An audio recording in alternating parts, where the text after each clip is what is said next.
thank you very much. It's an honor to have President Zelensky of Ukraine, and we've been working very hard, very close. So we've actually known each other for a long time. We've been dealing with each other for a long time, and very well. We had a little negotiation spat, but that worked out great, I think, for both countries, and I think for the world, actually, beyond both countries.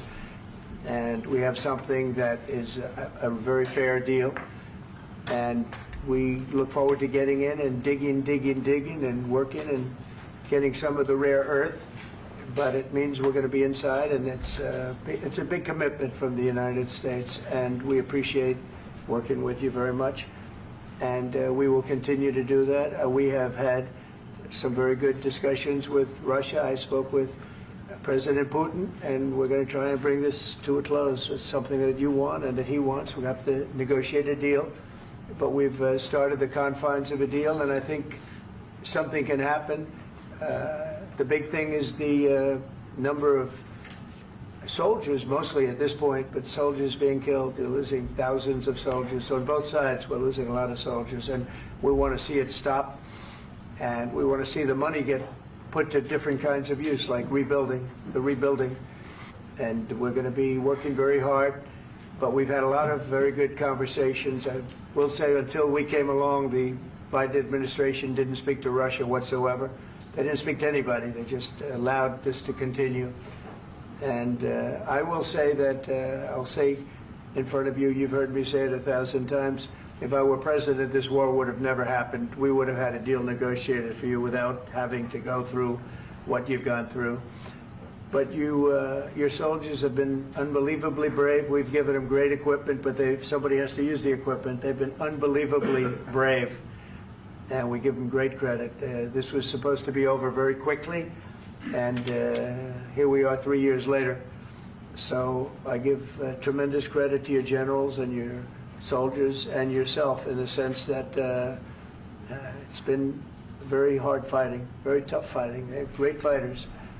And you have to be very proud of them from that standpoint. But now we want to get it over with. It's enough, right? We want to get it over with. So it's an honor to have you here. Thank you very much for coming. We're going to sign the agreement at the conference in the East Room in a little while, right after lunch. And we'll be having lunch together. We're also discussing some other things. And we appreciate everybody being here. It's somewhat of an exciting moment, but the really exciting moment is when they stop the shooting and we end up with a deal. And I think we're fairly close to getting that, and an honor to have you. And please, I'd like to say something. No, thank you so much, Mr. President. Thank you for the invitation. And really, I hope that this first document, will be first step to real security guarantees for Ukraine, our people, our children. I really count on it. And of course, we count that America will not stop support. Really, for us, it's very important to support and to continue it. I want to discuss it with details further during our conversation, and of course, the infrastructure or security guarantees. Because for today, I understand what Europe is ready to do. And of course, I want to discuss with you what the United States will be ready to do. And I really count on your strong position to stop Putin. And you said that enough with the war. I think that is very important then to say these words to Putin at the very beginning of war, because he is a killer and terrorist. But I hope that together we can stop him. But for us, it's very important to, to save our country, our values, our freedom and democracy, and of course, no compromises with the killer about our territories. But it will be later. And of course, what I wanted, we spoke about it by phone with you about the drones production. We have very good drones production. I think the best one in the world for today because of the war. Yes, and of course, we need very much the air defense. You have the best air defense in the world, and really you helped us under attacks of Russians. And I want to speak how we can exchange the licenses. We're open to share the licenses of all our drones with you, of course, with the United States. And we need licenses for quick production of air defense. Even after the war, we need our nation to be calm, that we are secure. So that's why we need this air shield. And of course, about this I want to speak about the contingents. I think that France and UK already spoke to you, and we know that Europe is ready, but without the United States, they will not be ready to be as strong as we need. And the last point, last not least, about exchange, about our people and children. And you know that these crazy Russians, that they stolen 20,000 of children, Ukrainian children. They changed their names, they changed their, their families, relatives, and now they're in Russia. We want to bring them back, and really, it's a big dream, task, and goal for me, and our warriors. By the way, Mr. President, we released more than 4,000 warriors from Russian prison, but there are thousands more in the prison. I wanted to share with you some images. How it's just can I now? Yeah, please. Some minute, 1 minute, 1 minute. Just you to understand in what circumstances, in what situation they are, and what the attitude of Russia to our prisons. That guys, just you before and after. And you see before and after, just you to understand. Now thousands of such guys, ladies and men, there, and that, so they don't eat, they beat them, and they, they do a lot of bad things. So out of, even during the war, there are rules. Everybody knows there are rules during the war. So these guys, they don't have any rules. You see that 50, 60 kilograms left, and a lot of such things. And I didn't want to show you what the changes with images of children, because I will just share with you. And I mean, it's looking tragically. Yep, that's tough stuff. Yeah, I wanted very much to give you, and you see it. Yeah. This is pastor, by the way. They stolen pastors, because it's not Russian church. They stolen pastors and moved pastors to the prison. At the end of last year, we brought 3 pastors, and we could exchange them. And this is pastor, you see. Yeah, that's tough. Yeah, so I mean, this I wanted to show you, and this. So thank you very much. We want to get that ended, right? Yeah, of course. We And want. I think we will. And We have to, of course. do you have any questions, please? Mr. President, thank you, Mr. President. With how much money is the U.S. going to put into the fund that is being created today, and how does this provide long-term security for Ukraine? Well, we don't know exactly how much, because we're going to be putting some money in a fund that we're going to get from the raw earth that we're going to be taking and sharing in terms of revenue. So it's going to be a lot of money will be made from the sale and from the use of raw earth. And as you know, our country doesn't have much raw earth. We have a lot of oil and gas, but we don't have a lot of the raw earth. And what we do have is protected by the environmentalists, but that can be unprotected, but still it's not very much. They have among the best in the world in terms of raw earth. So we're going to be using that, using it for all of the things we do, including AI and including weapons and the military, and it's really going to very much satisfy our needs. So it's something that just worked out really well. We have a lot of oil, and we have a lot of gas, but we don't have raw earth. So this has just about every component of the raw earth that we need for computers, for all of the things we do.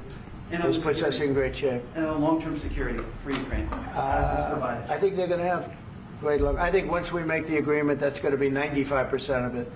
They're not going to go back to fighting.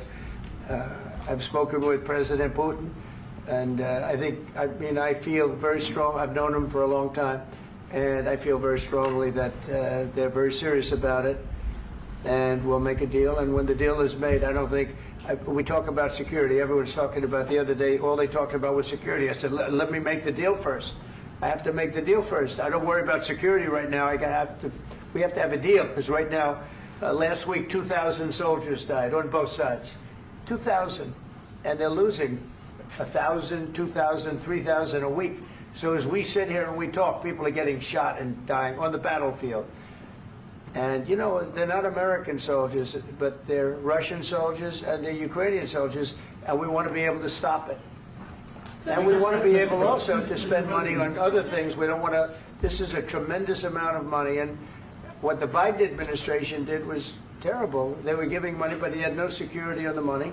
Europe, as you know, gave much less money, but they had security. It was in the form of a loan. They get their money back, and we didn't. And now, at least we're protected because the American taxpayer has to be protected too. But this is an incredible agreement for Ukraine because we have a big investment in their country now, and what they have, very few people have.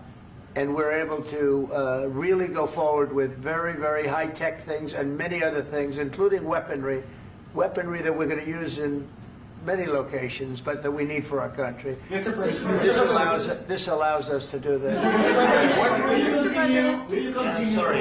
sending military aid? Yes, go ahead, please. If I can just yes.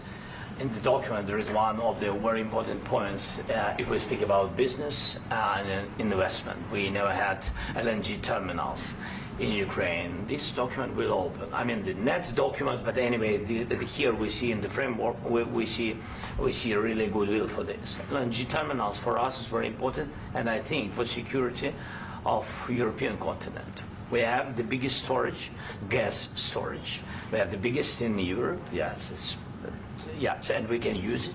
Use it for LNG. Use it for LNG, and we will do it. And really, we can help Europe because Europe really helped. President Trump said that they made less support, but they are our friends and they are our very supportive partners. They really gave a lot, Mr. President. They did. They gave a lot, but they gave much less. No. Much less. No. No. No. Okay.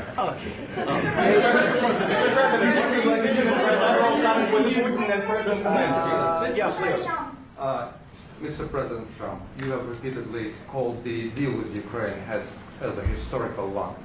And as a President of the United States, you make historical decisions in other issues which affect America and other world. So what place in the world history do you want to take? And do you associate yourself with any famous historical figures? Yeah, I'd say George Washington, Abraham Lincoln. I would say I'm far superior to George Washington and Abraham Lincoln. Now, you know I'm only kidding, right? Because when I say that, the fake news is going to go wild. They're going to say he considers himself to be better than Washington. But you never know. You never know.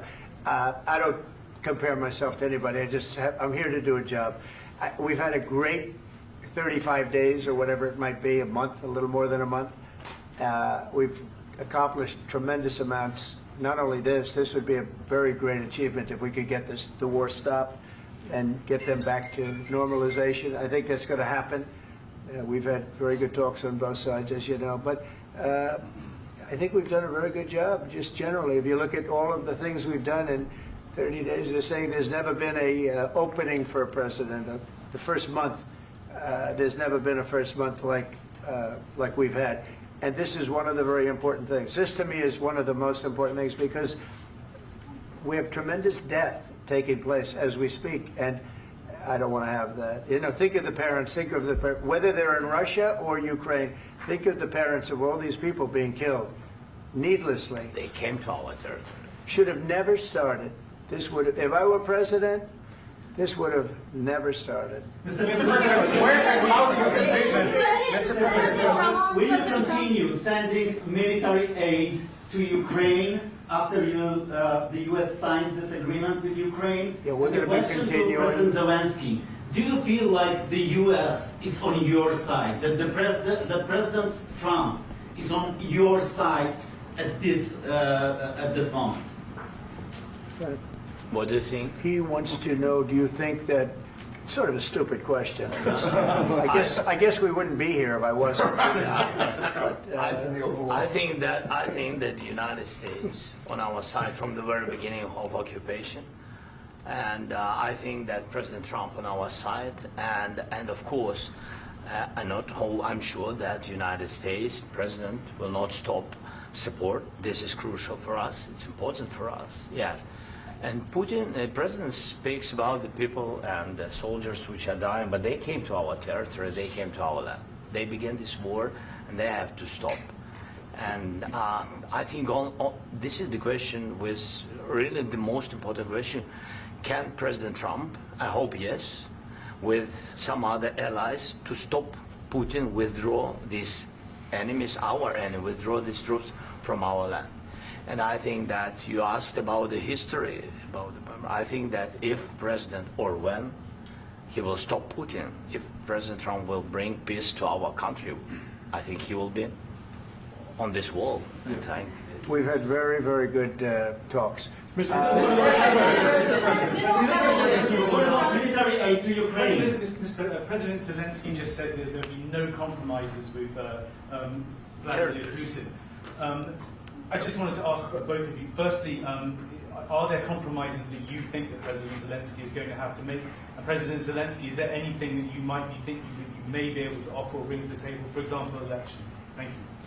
I think you're going to have to always make compromises. You can't do any deals without compromises. So certainly he's going to have to make some compromises, but hopefully they won't be as big as some people think you're going to have to make. That's all. That's all we can do. I'm here as an arbitrator, as a mediator to a certain extent between two parties that have been very hostile, to put it mildly. They've been very hostile. There's been a vicious war.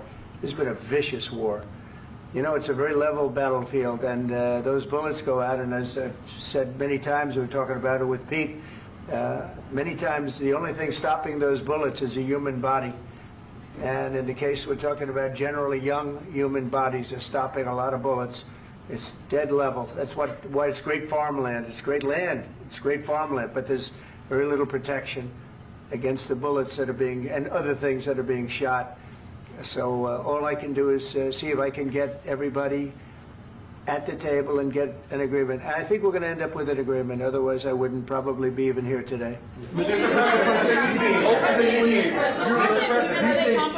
Mr. President, I've got two questions for you. You think ultimately your legacy will be the peacemaker and not the president that led this country into another war and ended foreign wars? And I've got a question. I hope it will. I mean, I hope I'm going to be remembered as a peacemaker.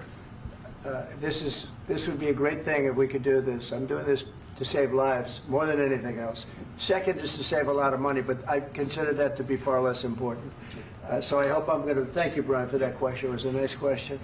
I hope I'll be known and recognized as a peacemaker. This would be a great thing to solve. This is a very dangerous situation. You know, this could lead to a third world war. This was headed in the wrong direction. If this election were lost, if we didn't win this election, and by the way, we won it by a lot. That was a mandate. We won every swing state. We won the popular vote by millions and millions of votes. We won everything. The districts, you look at the areas of red, take a look at a map. This was a big mandate, and this was one of the things. I said, we're going to get this thing settled. If we didn't win, I think this could have very well ended up in a third world war, and that would not have been a good situation. What was your second question? And my second question for President Zelensky: why don't you wear a suit? You're at the highest. Why don't you wear a suit? You're at the highest level in this country's office, and you refuse to wear a suit. Just want to see if do you own a suit? Yeah, problems. A lot of Americans have problems with you not respecting the dignity of this office. I will wear a costume after this war will finish. Okay. Yes, maybe one. Maybe something like this. Something like yours. Sir. Yes. That'd be great. Maybe something better. I don't know. We will see. Maybe something cheaper than. Yeah. Thank you. Thank you. Thank you, President Trump. You said yesterday that you have. Are you going to send more arms to Ukraine in case there's no peace? Yeah, we're going to have arms to Ukraine, yeah, sure. Hopefully I won't have to send very much, because hopefully we're going to have it finished. We're looking forward to finishing this quickly. We're not looking forward to sending a lot of arms. We're looking forward to getting the war finished so we can do other things.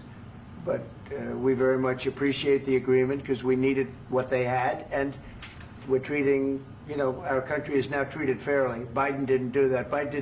He didn't know what the hell he was doing. This should have never happened. This should have never started. But you know, sure, the answer is yes, but hopefully we won't have to send much because I'm looking forward to getting it done quickly, very quickly. Does that mean you'll provide security guarantees, Mr. President?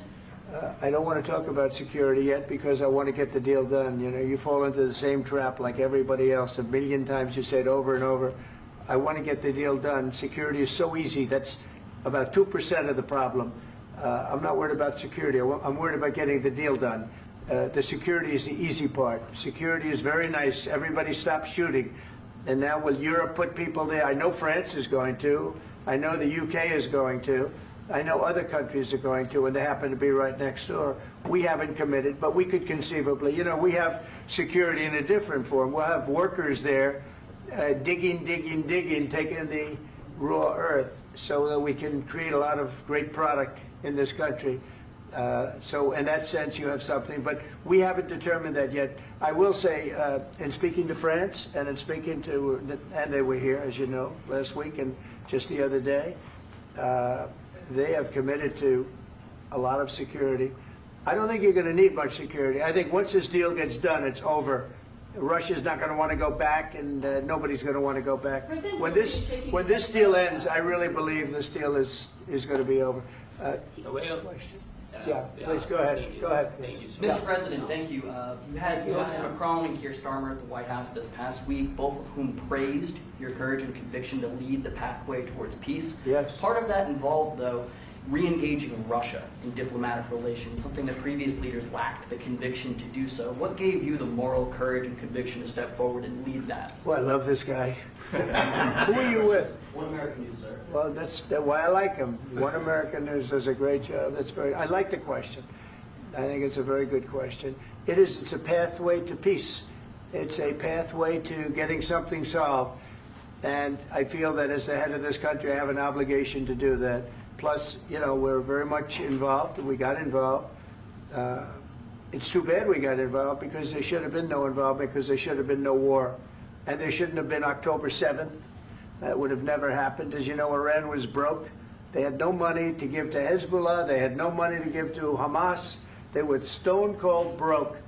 And then under Biden, they became rich as hell.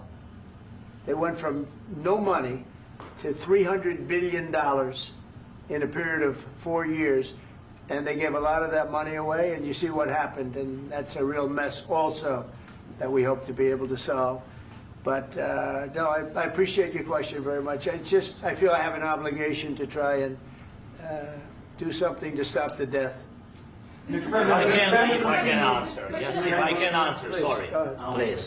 Please. And I do like your clothing, by the way. Yeah, really? Even though I think he's a great guy, by the way. But I don't know if you two like each other. But you know what? I think he's dressed. I like this guy. I don't know I think him. he's dressed beautiful. So I have more serious things than answer on such Yeah, questions. sure, that's I will okay. answer on more serious That's a good questions statement. if I can. That's good. Yeah. So please, about security guarantees and about just ceasefire. We can't just speak about ceasefire and speak. It will not work. Just ceasefire will never work because I'm like the president. I have this experience, and not only me. Ukraine before my presidency, from the 2014, Putin broken 25 times. 25 times he broken his own signature. 25 times he broken ceasefire. But he never broke to me. He never broke to me. No, you were the president. He You were never the broke- president he during. never broke to me. In 2016, you've been the president, Mr. President. You've been the president, but he had, of course, not with you, but he had during those periods. He had conversations with our side, and we had Normandy format. You know, the France, Germany, Ukraine, and Russia, and he broken 25 times. That's why we will never accept just ceasefire. It will not work without security guarantees. Security guarantees, maybe President is right about this document and other, but this document is not enough. Strong army is enough because his soldiers afraid, Putin's soldiers afraid of our soldiers when we're strong enough. If we are not strong enough, if we are empty, if our storage is empty, we can't defend our land. Today, you know, he knows that we have, all the world knows that we have meeting, yes? Why he's using ballistic? Putin today using ballistic on our hospitals, schools, and etc. Ballistic. So he knows that we are here and that President Trump is really have goodwill to stop this war. And you hear now the president. So why he's using? So he doesn't want to stop. He doesn't want. But I hope that we will do it. Really, we'll do it. Security. When we speak about security guarantees, when the Europeans are ready for contingents, they need USA backstop. If there will not be United States, we will not never have any contingents, strong contingents from the Europeans, because they don't want to divide alliance connection between the United States and the main and strongest ally and Europeans. And this is crucial, this is important. That's what we want to speak about very much. This is very important. And air defense. So air defense, really, we have big deficit with all these systems, and we need to provide this. We need it very much. Otherwise, Putin will never stop, and will go further and further. He doesn't want. He hates us. You know, it's not about me. He hates Ukrainians. He thinks that we are not a nation. He thinks, and he shared these thoughts. I think maybe with your team also. I don't know, but with all the Europeans, in media, officially and not, he always said that there is no such country, such nation, such language, and such life like Ukrainian. No, he really doesn't respect all the Ukrainians, and he wants to destroy us. And you are right, Mr. President. That's 2%. This document, maybe other documents, it's a very good start, very good, but it will not enough to stop this person. Should Russia pay to rebuild Ukraine? Mr. President, under these Should Russia pay to rebuild Ukraine? They have to pay. This question you This didn't is like the rule. because This is the rule of because the war. I'm This is sorry. the rule of the war. During all the centuries, all the history, this is the rule of the war. Who began, those pay. Do you agree This with is the that? rule. Putin began this war. He has to pay all money for innovation. He has to pay. Of course, some Russian assets, what we have in Europe, about 300 billion, we can use them. We can use for innovation and buy military support from the United States also. We can do it, but it's not enough. It's not enough. President, under these circumstances, do you envision a trilateral summit with because I want Putin to and know. President Zelensky? Wait 1 second. I asked this question that you didn't like because I wanted to know if you want to position yourself in the middle between Russia and Yes. Ukraine or on the Ukraine side. No, I'm in the middle. I want to solve this thing. I'm for both. I want to get it solved. And it's wonderful to speak badly about somebody else, but I want to get it solved. If we can solve it, great. If we can't solve it, they're going to have to fight it out, and who knows what's going to happen. But I want to see it get solved. May I follow up? One more question about U.S. troops in Europe. After Russian invasion of Ukraine, your predecessor sent additional troops to Eastern Europe, including Poland, my country. Yeah. Are you committed to keeping these troops on the eastern flank of NATO in the future? I'm very committed to Poland. I think Poland has really stepped up and done a great job for NATO. As you know, they paid more than they had to. They are one of the finest groups of people I've ever known. I'm very committed to Poland. What about Baltics? Poland's in a tough neighborhood, you know. What about the Baltics? The Baltics, they got a lot of, it's a tough neighborhood too, but we're committed. We're going to be very committed, and we're committed to NATO. But NATO has to step up, and the Europeans have to step up more than they have. And I want to see them equalize, because they are in for far less than we're in, and they should be at least equal. You understand that? Why is the United States, we have an ocean in between, why is the United States in for so much more money and other things as Europe? With that being said, and as you said, they've also been obviously very helpful, but we have put in far more than they have, and I think they should equalize. Mr. President, Please, go Can I ahead. ask you about the agreement again today? What changed between the first time that Secretary Bessent gave President Zelensky the agreement and today for the signing? We made a deal. So What was the I'm just- deciding factor? I'm a business person. We made a deal. That's what changed. Along with minerals. I didn't think we were going to make a deal, and We ended up making the deal, so that changed. Mr. President, what and how do you envision a trilateral summit with President Zelensky and Putin? I don't know, under but these well, they circumstances? don't like each other, I can tell you that. Okay? They do not like each other. This is not a love match, and it's unfortunate. That's why you're in this situation. The United States should not have allowed this to happen, okay? The United States, run by a man that didn't know much, I'm going to be very nice, run by an incompetent person, very incompetent person, should never have allowed this to happen. I've stopped wars. I've stopped many wars. My people will tell you, I stopped wars that nobody ever heard about. I stopped wars before they ever started. You can look at some of, I could give you a lot of nations that would tell you right now they were probably going to war. I could tell you right now there's a nation thinking about going to war on something that nobody in this room has ever even heard about. Two smaller nations, but big, still big. And I think I've stopped it. But this should have never happened. Mr. President. About sorry, just a second. About any negotiations. First of all, I want really to tell you, and I think that everybody understands that Ukraine, more than Ukrainians, nobody wants to stop this war. But at the future, any negotiations, it's understandable that two sides of the war, not Russia and the United States, because this is not the war between Russia and the United States. This is war of Russia against Ukraine and Ukrainian people. So these two sides will be at the anyway will be at the negotiation table. Then of course United States, like the strongest partner of the Ukraine, and of course Europe. I think Europe is very important. I want to speak about it with the President. Yes, Europe is very important for us because we really defend Europe for today. All Europeans really recognize that we are defending line and they have real life and our people are dying. That's why they helped us. And also it's about the NATO. Yes, between, like the President said, you have big, nice ocean.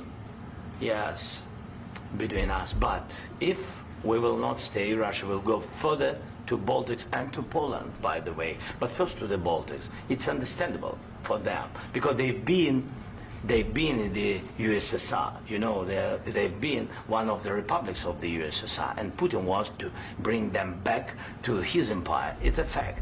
And when he will go there, if we will not stay, you will fight. Your American soldiers, it doesn't matter, do you have ocean or not, your soldiers will fight.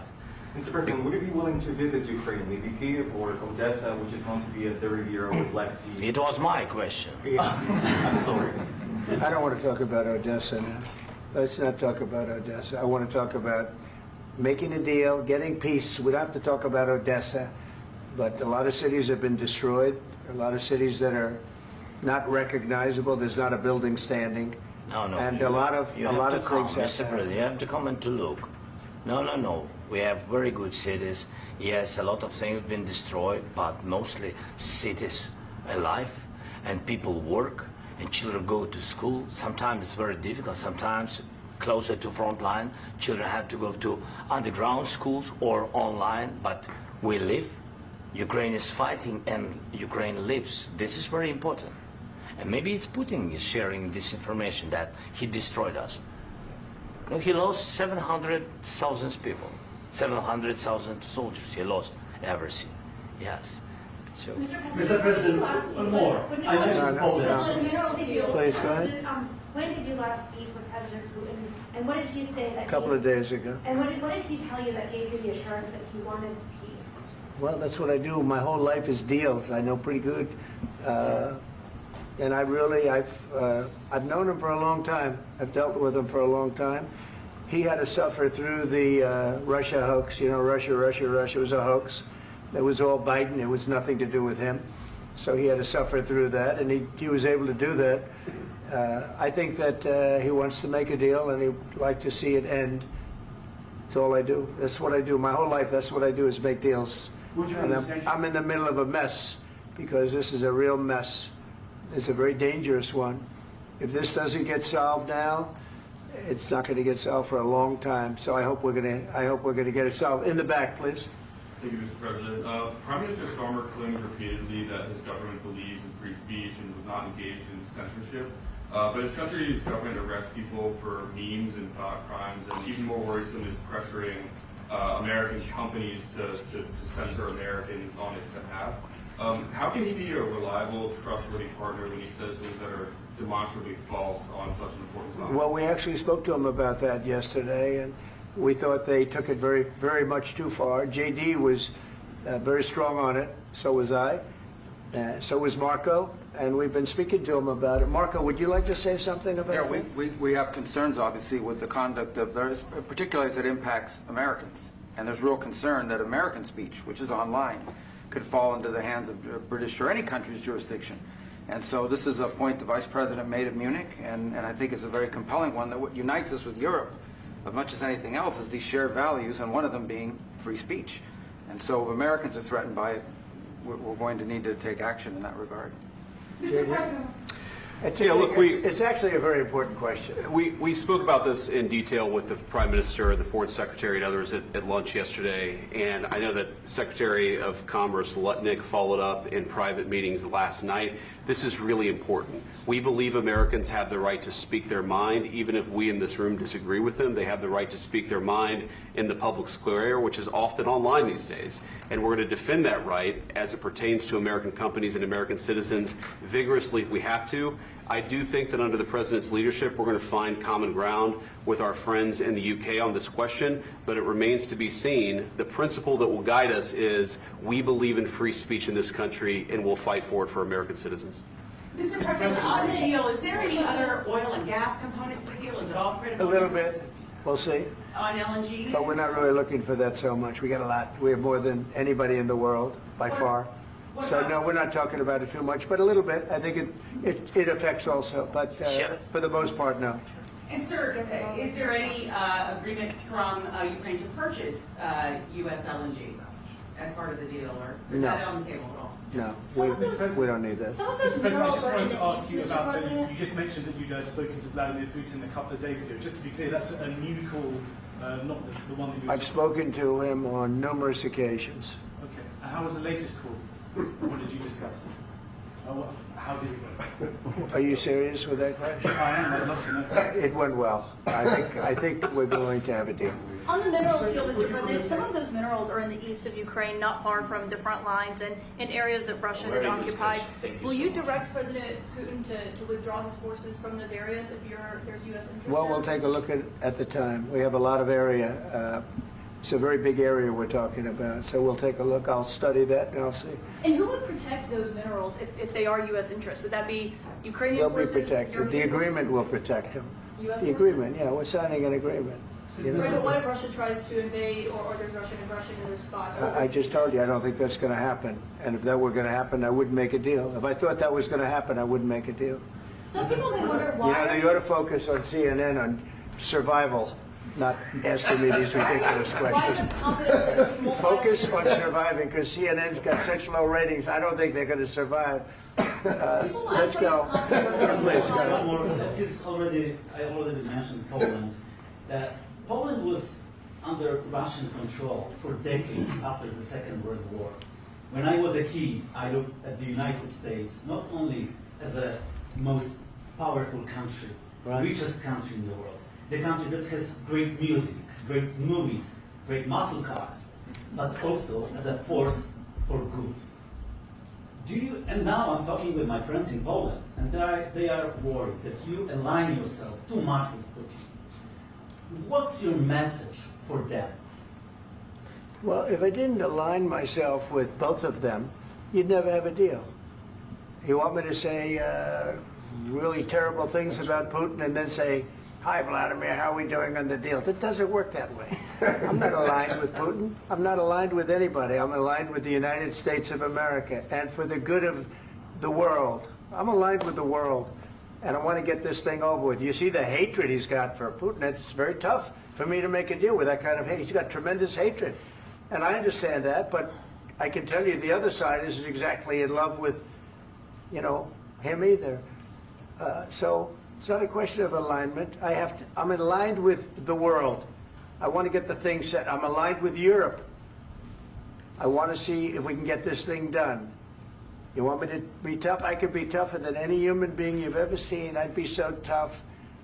But you're never going to get a deal that way, so that's the way it goes. All right, one more question. Hey, I want to respond to this. So look, for 4 years in the United States of America, we had a president who stood up at press conferences and talked tough about Vladimir Putin, and then Putin invaded Ukraine and destroyed a significant chunk of the country. The path to peace and the path to prosperity is maybe engaging in diplomacy. We tried the pathway of Joe Biden of thumping our chest and pretending that the President of the United States' words mattered more than the President of the United States' actions. What makes America a good country is America engaging in diplomacy. That's what President Trump is doing. Can I ask you? Sure. Yeah? Yeah. Okay. So he occupied our parts, big parts of Ukraine, part of East and Crimea. So he occupied it on 2014. So during a lot of years, so I'm not speaking about just Biden, but those time was Obama, then President Obama, then President Trump, then President Biden, now President Trump, and God bless, now President Trump will stop him. But during 2014, nobody stopped him. He just occupied and took. He killed people. You know what the contact 2015. 2014. 2014 and 2014. 2014. Yeah. So I was not here. Yeah, but that's exactly right. Yes, but during 2014 till 2022, yeah, the situation the same. The people are been dying on the contact line. Nobody stopped him. You know that we had conversations with him, a lot of conversations, my bilateral conversation, and we signed with him. Me, like a new president. In 2019, I signed with him the deal. I signed with him, Macron and Merkel, we signed ceasefire. Ceasefire. All of them told me that he will never go. We signed with him with gas contract. Gas contract. Yes, but after that, he broken this ceasefire. He killed our people and he didn't exchange prisoners. We signed the exchange of prisoners, but he didn't do it. What kind of diplomacy, JD, you are speaking about? What do you mean? I'm talking about the kind of diplomacy that's going to end the destruction of your country. Yes, but if you Mr. President, with respect, I think it's disrespectful for you to come into the Oval Office and try to litigate this in front of the American media. Right now, you guys are going around and forcing conscripts to the front lines because you have manpower problems. You should be thanking the President for trying to bring an end to this conflict. Have you ever been to Ukraine that you say what problems we have? I have been to. Count once. I've actually watched and seen the stories, and I know what happens is you bring them on a propaganda tour, Mr. President. Do you disagree that you've had problems bringing people into your military? And do you think that it's respectful to come to the Oval Office of the United States of America and attack the administration that is trying to prevent the destruction of your country? A lot of questions. Let's start from the beginning. Sure. First of all, during the war, everybody has problems. Even you, but you have nice ocean and don't feel now, but you will feel it in the future. God bless. You don't know that. God bless. You don't God know bless. that. You will not have a war. Don't tell us what we're going to feel. We're trying to solve a problem. Don't tell us what we're going to feel. I'm not telling you. Because I'm you're in no answering on position this to question. dictate that. That's exactly what Remember you're this. doing. You're in no position to dictate what we're going to feel. We're going to feel very good. You will feel influence. We're going to feel very good and very strong. You will feel influence. You're right now not in a very good position.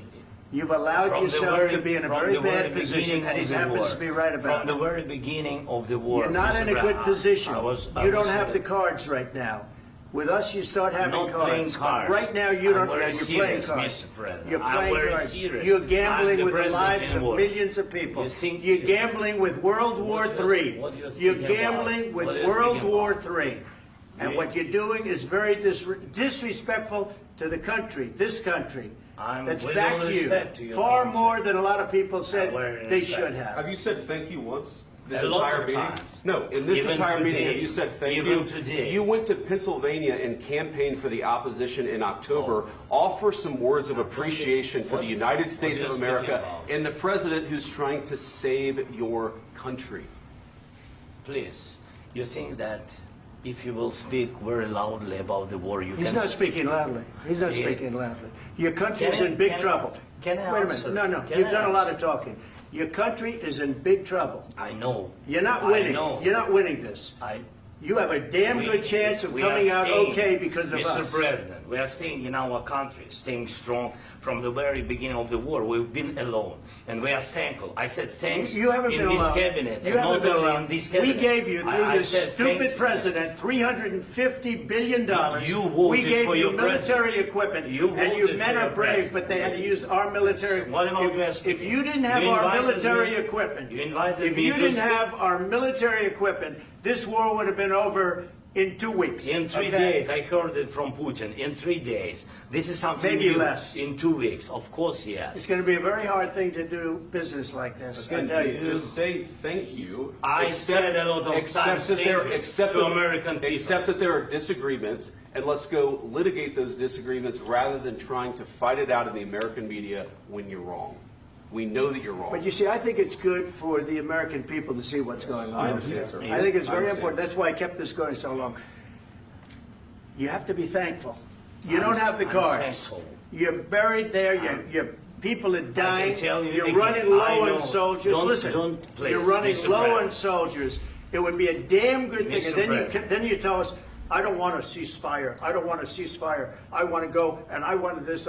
Look, if you could get a ceasefire right now, I tell you, you take it so the bullets stop flying and your men stop getting killed. Of course, we want to stop the war. But you're I saying said- you don't want a ceasefire. But I said to you, I want a with ceasefire. guarantees. Because you'll get a ceasefire faster than an agreement. Ask our people about ceasefire, what they think. That wasn't it doesn't with matter me. for you what That what wasn't this with me. nation- it That was wasn't with you. a guy named Biden who was not a smart person. This That is was your- with, this that is was with your Obama. president. It was your president. Excuse me. That was with Obama, who gave you sheets, and I gave you javelins. Yes. I gave you the javelins to take out all those tanks. Obama gave you sheets. In fact, the statement is Obama gave sheets and Trump gave javelins. You got to be more thankful, because let me tell you, you don't have the cards. With us, you have the cards. But without us, you don't have any cards. One more question to Mr. Vice President. I'm sorry. It's going to be a tough deal to make, Um, because the attitudes have to change. What if Russia breaks ceasefire? What if Russia breaks peace talks? What do you do then? I understand that it's a heated conversation right now. What are you but saying? what She's if asking, Russia- what if if Russia Putin breaks the ceasefire? What if anything? What if a bomb drops on your head right now? But they have Okay? broken ceasefire What if they broke it? many I don't know. They broke it with Biden because Biden, they didn't respect him. They didn't respect Obama. They respect me.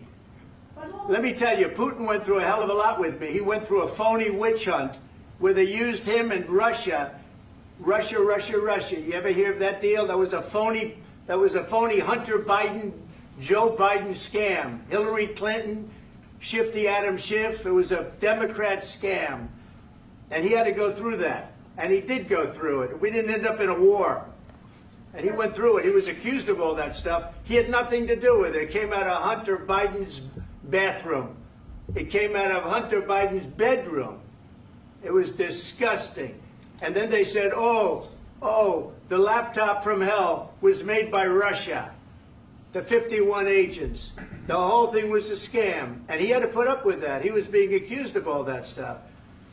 All I can say is this. He might have broken deals with Obama and Bush, and he might have broken them with Biden. He did, maybe. Maybe he didn't. I don't know what happened. But he didn't break them with me. He wants to make a deal. I don't know if you can make a deal. The problem is, I've empowered you to be a tough guy. And I don't think you'd be a tough guy without the United States. And your people are very brave. But you're either going to make a deal or we're out. And if we're out, you'll fight it out. I don't think it's going to be pretty, but you'll fight it out. But you don't have the cards. But once we sign that deal, you're in a much better position. But you're not acting at all thankful. And that's not a nice thing. I'll be honest, that's not a nice thing.